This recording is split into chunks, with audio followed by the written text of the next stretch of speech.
She prayed like her life depended on it. She believed God would answer today. But today came and went. And that's where her faith almost died. Grace was 22 years old, living in the heart of Nairobi. She loved God with a fierce, childlike passion. Every morning, she read her Bible. Every night, she wrote down her prayers in a blue notebook. She believed that faith was a key, and that God should turn the lock immediately. Her friends called her the believer. Not because she was patient, but because she was certain.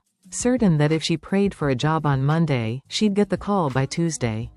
Certain that if she asked for healing, the fever would break before sunset. She prayed for a promotion at the marketing firm where she worked. Her boss, Linda, was a fair woman.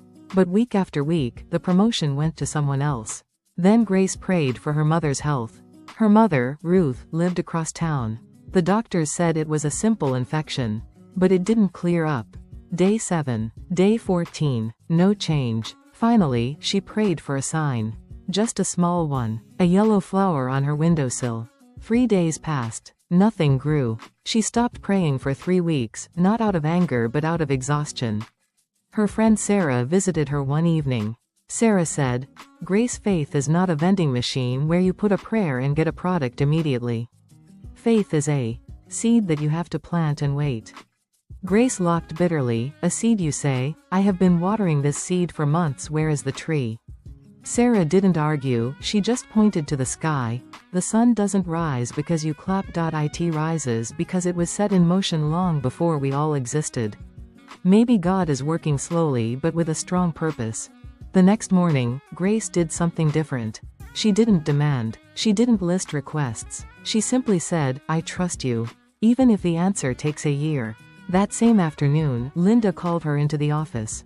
Not for a promotion. For a different project, one that would teach her new skills. "This will take time," Linda said. "But you're ready." And her mother called. "The infection is gone," Ruth said. "The doctor said it just turned a corner last night." Grace never stopped believing in immediate miracles.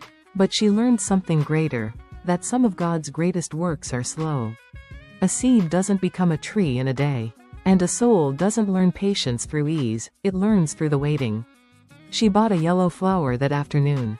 Not as a sign, as a reminder, that faith is not about getting what you want the moment you pray.